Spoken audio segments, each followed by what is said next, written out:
রফিক কাকা, আমি স্কুল থেকে এসেই তোমাদের খেতে চলে আসি। এখানে এলে আমার খুব আনন্দ লাগে আর মনটা একদম হালকা হয়ে যায়। গাছ আর মাটির মাঝে খেলতে আমার সবচেয়ে ভালো লাগে। তোকে দেখলে আমার কাজের ক্লান্তি অনেকটাই কমে যায় টনি। সারা দিন রোদে কাজ করি, তবু তোর হাসি দেখলে শক্তি পাই। এই ক্ষেতটাই তো আমাদের জীবনের ভরসা। স্কুলে আজ আমাদের কৃষকের কথা পড়ানো হয়েছে। স্যার বললেন, কৃষক না থাকলে আমরা কেউ খাবার পেতাম না। তখনই তোমার কথা আমার মনে পড়ল। এই কথা শুনে আমার খুব ভালো লাগছে টনি। আমরা কষ্ট করি ঠিকই, কিন্তু সবাই যদি বুঝতে পারে সেটাই বড় কথা। তোদের মতো বাচ্চারাই ভবিষ্যতে আমাদের মূল্য দেবে। আমি প্রতিদিন পড়াশোনা শেষ করে এখানে দৌড়ে আসি। মাটির গন্ধ আর হাওয়ার শব্দ আমার খুব প্রিয়। এখানে খেললে আমার মন খারাপ থাকে না। খেলাধুলা করবি, পড়াশোনা করবি, দুটোই দরকার। তাতে শরীর আর মন দুটোই ভালো থাকে। আমি চাই তুই অনেক বড় মানুষ হস। আমি বড় হয়ে স্কুলের টিচার হতে চাই। গ্রামের বাচ্চাদের আমি অনেক কিছু শেখাবো। তখন তোমার খেতে এসে গল্পও করব। তোর এই স্বপ্ন শুনে আমার বুক ভরে যায়। পড়াশোনা ঠিকমতো করলে তুই নিশ্চয়ই পারবি। আমরা সবাই তোর পাশে থাকব। আজ একটু দেরি পর্যন্ত খেতে খেলব। তোমার কাজ শেষ হওয়া পর্যন্ত আমি এখানেই থাকব। তোমার সাথে কথা বলতে আমার ভালো লাগে। তুই পাশে থাকলে কাজটা সহজ লাগে টনি। এই ক্ষেত, এই মাটি আর তোর মতো বাচ্চারাই আমাদের শক্তি। কালও স্কুল থেকে এসে এখানে আসিস। মা, আজ স্কুল থেকে ফেরার পথে আমি আবার খেতে গিয়ে খেলেছে। সবুজ গাছ আর খোলা মাঠ দেখলে আমার মনটা এমন ভালো হয়ে যায় যে সময়ের কথা ভুলে যাই। আমি জানি তুমি একটু চিন্তা করো, কিন্তু আমি খুব সাবধানে থাকি। আমি তোকে বারণ করি না টুনি, শুধু তোর নিরাপত্তার কথা ভাবি। তুই আমার একমাত্র সন্তান, তাই একটু দুশ্চিন্তা হয়। তবু তোর মুখে যখন হাসি দেখি, তখন আমার সব কষ্ট ভুলে যাই। মা, স্কুলে আজ আমাদের পরিবার নিয়ে রচনা লিখতে বলা হয়েছিল। আমি তোমার কথাই বেশি লিখেছি। তুমি কিভাবে সারাদিন কাজ করো লিখতে গিয়ে আমার খুব গর্ব হচ্ছিল।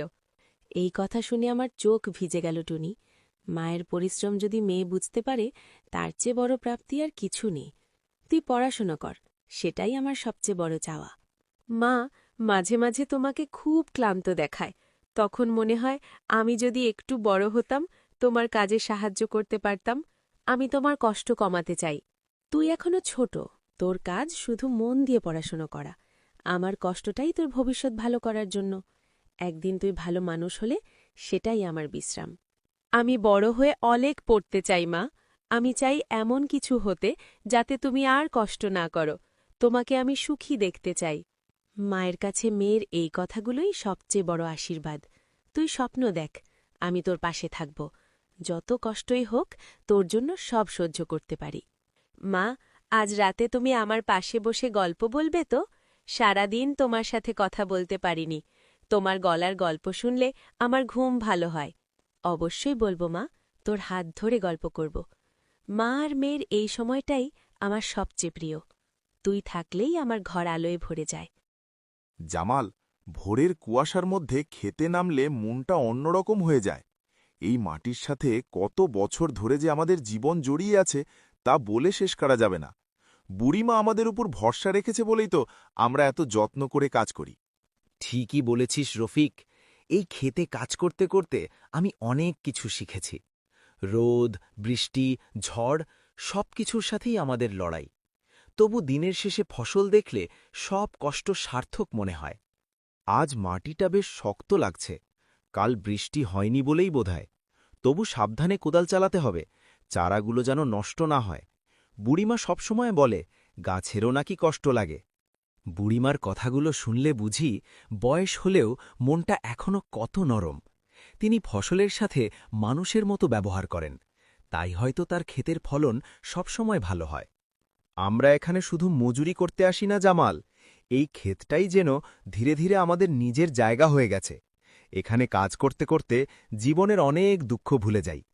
হ্যাঁ রে, বাড়ির চিন্তা, সংসারের টানাপড়েন সব ভুলে যাই। মাটির গন্ধে একটা শান্তি আছে, এই শান্তিটা শহরে থাকলে কোনো দিন পেতাম না।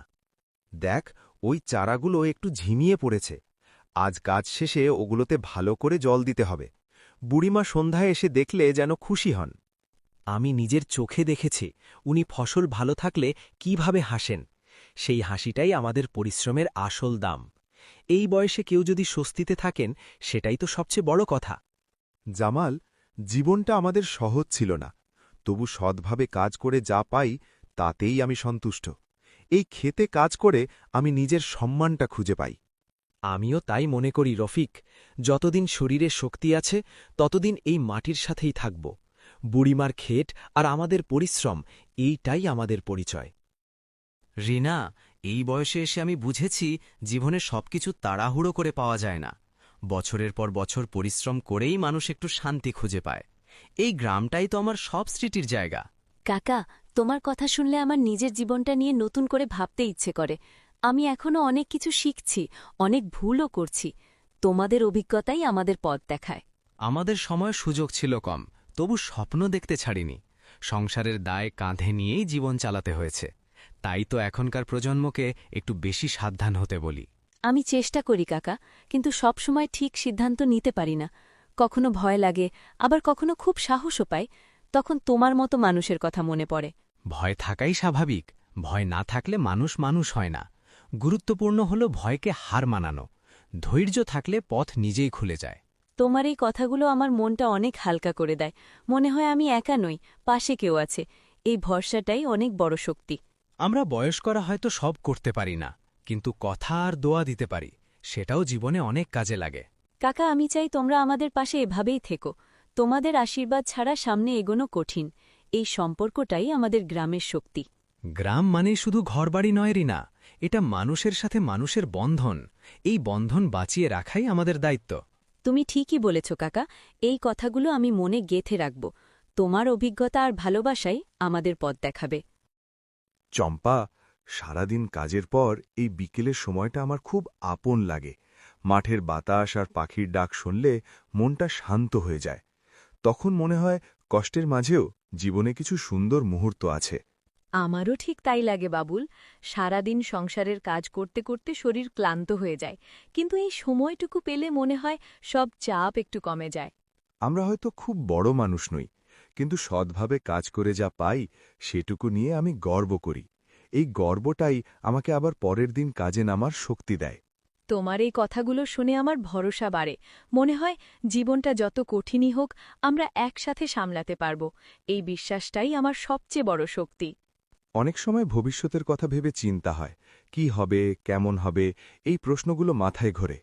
তবু আশা ছাড়ি না। চিন্তা থাকবেই বাবুল, না থাকলে মানুষ হয় না। কিন্তু আশাটা বাঁচিয়ে রাখাই সবচেয়ে জরুরি। আশা থাকলেই সামনে এগোনো যায়। তুমি পাশে থাকলে সবকিছু সহজ মনে হয়। কঠিন দিনগুলোও তখন একটু সহনীয় লাগে। এই সঙ্গটাই আমার জীবনের সবচেয়ে বড় পাওয়া। আমিও তাই ভাবি। ঝড় আসুক বা রোদ উঠুক, একসাথে থাকলেই সব পার করা যায়। এই একসাথেই আমাদের আসল শক্তি। আমি চাই আমাদের জীবনটা ধীরে হলেও শান্ত হোক। হয়তো অনেক কিছু একসাথে পাব না, কিন্তু অল্পতেই যদি সুখ থাকে সেটাই যথেষ্ট। এই কথাগুলোই আমার মন ছুঁয়ে যায়। বড় স্বপ্ন না হলেও শান্ত জীবনই তো আসল চাওয়া। চলো, এই ভাবনাটাই আঁকড়ে ধরি। রিনা, মাঝে মাঝে মনে হয় আমাদের জীবনটা যেন খুব ধীরে চলে। দিনের পর দিন একই কাজ করতে করতে নিজের কথা ভাবার সময়ই পাই না। তবু এই ধীরতার মাঝেও কিছু আপন অনুভূতি লুকিয়ে থাকে। আমি তোমার কথাটা ভালোই বুঝি চম্পা। আমারও অনেক সময় মনে হয় আমি যেন নিজের ইচ্ছেগুলো চাপা দিচ্ছি। তবু দায়িত্ব আর সম্পর্কের টানে এগিয়ে যেতে হয়।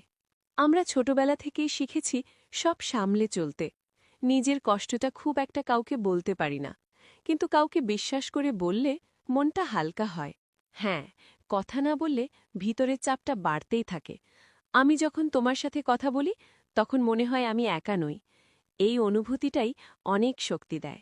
ভবিষ্যৎ নিয়ে ভাবলে মাঝে মাঝে ভয় লাগে। সবকিছু ঠিকঠাক হবে কিনা জানি না, তবু আশা ছাড়তে মন চায় না। ভয় থাকা মানেই আমরা দায়িত্বশীল। ভয় না থাকলে হয়তো এতদূর আসতাম না। আশাটাই আমাদের সামনে এগিয়ে নেয়। আমরা হয়তো খুব বড় স্বপ্ন দেখি না, শান্ত একটা জীবন আর সম্মান পেলেই খুশি। এই ছোট চাওয়াগুলোই আমাদের টিকিয়ে রাখে। ছোট স্বপ্নের মধ্যেই আসলে বড় শান্তি লুকিয়ে থাকে। সবকিছু একসাথে না পেলেও মনে শান্তি থাকলে সেটাই যথেষ্ট। এই ভাবনাটা আমি তোমার কাছ থেকেই শিখেছি।